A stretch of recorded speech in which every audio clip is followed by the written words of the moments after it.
Well, we are gearing up for the game of the tournament in the Six Nations. Ireland-France was circled, I think, by all of us before we even kicked a ball. And as we reach it this weekend, it's pivotal, isn't it? It's absolutely pivotal. If Ireland win, it's not the Grand Slam wrapped up, but I think most of us would back them to beat Italy away on the final weekend, despite of the threats the Italians pose. Whereas if France win, the championship is relatively blown wide open. Them, England, as long as they beat Italy this weekend, plus Ireland, could all go on to the final weekend, still with a chance of winning the title, and it sets up Super Saturday pretty nicely. So welcome back to the channel. Ireland-France is my focus in this video.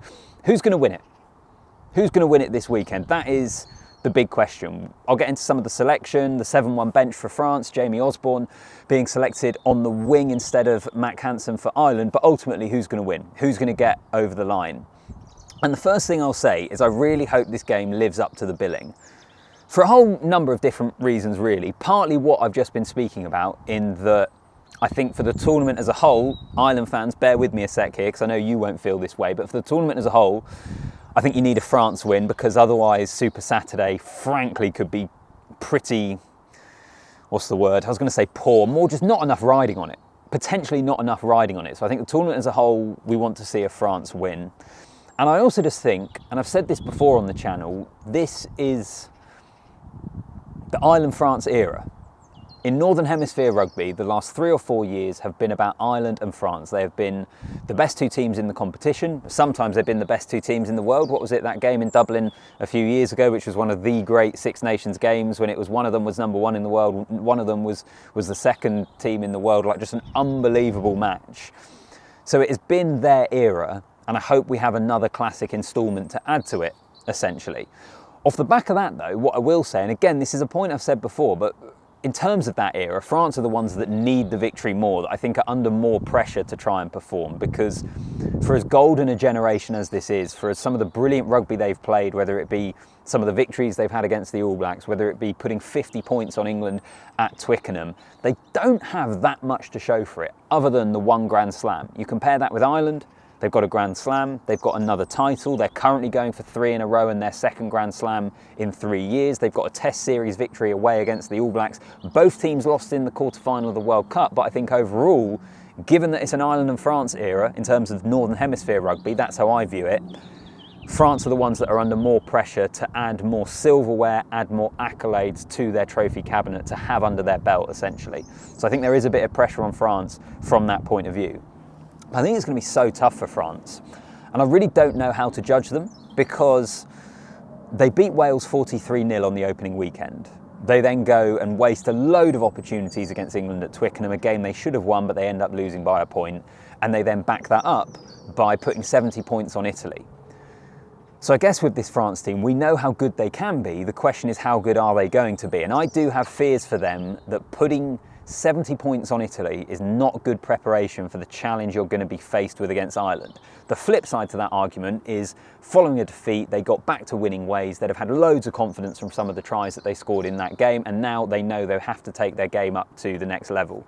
Let's wait and see. That would be my concern from a French point of view. On to Ireland, though, in terms of their team news. Jamie Osborne starting on the wing in place of Mack Hansen. The interesting thing here, I suppose, Ireland fans, you can have your say here, is them not going with Calvin Nash, who I think on form would have been more than deserving of a place in the team. I know Munster fans are often frustrated that Nash is kind of one of those guys that gets mentioned as not getting a shot. For me, there's a couple of things here. I think it's Osborne's versatility and how good he can be in the air.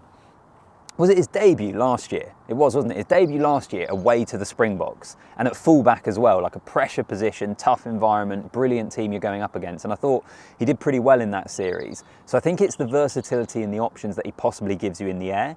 And I also just wonder whether there's something about a guy that has been part of that squad. I know Nash has been as well at various points, but has been part of that squad and they trust in him in the same way that they often have trusted in Mack Hansen. Like, one of the biggest compliments you can give this Ireland team, and you could flip it around and it almost sounds like an insult. I don't mean it as an insult at all, but there's not as many superstars arguably in the Ireland team as there is in the French team, but the Ireland team consistently has been more than the sum of its parts and have been better.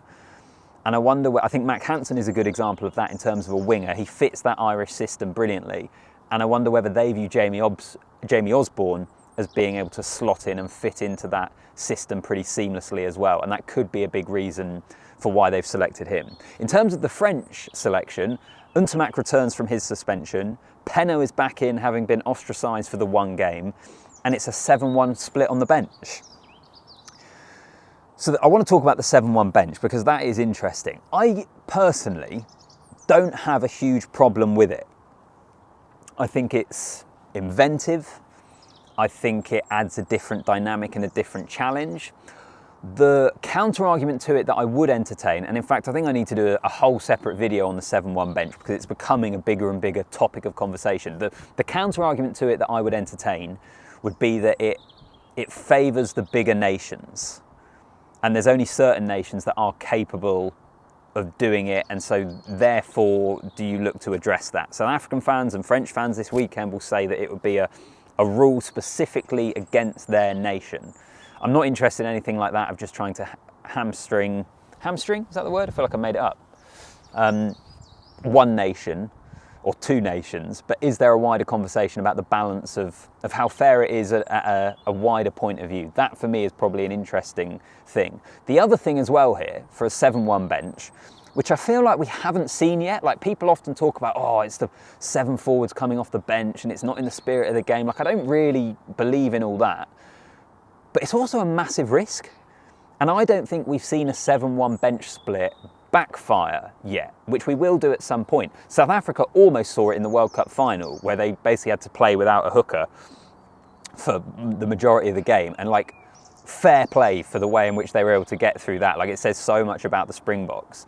But I do wonder whether at some stage we are going to see it backfire and whether we are going to see the 7-1 bench really have an effect on someone. Like if France pick up a couple of injuries this weekend in their backline early on, what do they do and how do they mix things up? And does it end up costing them the game? In the same way, Scotland against Ireland, I don't think the 6-2 necessarily cost them the game, because I think already at the point when Darcy Graham and Finn Russell went off, that Ireland were on top, and yeah, I think they'd have probably still lost that game, but it certainly didn't help them. We saw that backfire on Scotland.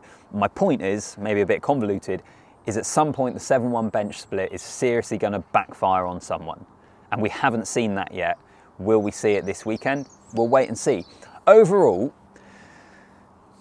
I love you Ireland fans, but I'm hoping France win because of the tournament as a whole. Not even from an England point of view. I think even if France were to win, I don't think England will end up winning the championship because their points difference, because their 2 wins have been by 1 point.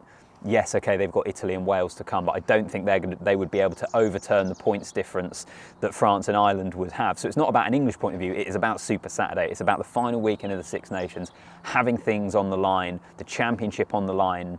So I hope France win. Having said all of that, I'll get back in your good books here, Ireland fans. I think Ireland will win. I think Ireland in Dublin are going to have too much. And that could backfire on me because this French side have so much quality, can score from anywhere, can score tries quickly, but I just probably haven't really seen the evidence from France on a consistent basis to suggest to me they're going to go to Ireland and win. Could well be wrong, but that is my gut instinct. Let's hope we have an absolute cracker of a test match like we did a couple of years ago, and a game that was spoken about as one of the best in the history of the Six Nations. Let's hope that is what is served up. Give me your prediction. Who do you think is going to win it? What do you make of a 7-1 bench split? And Ireland fans, Jamie Osborne on the wing, do you agree with me on the kind of reasons for that? Let me know in the comment section. Whilst you're here as well, hit that subscribe button, like the video, and I'll see you in the next one.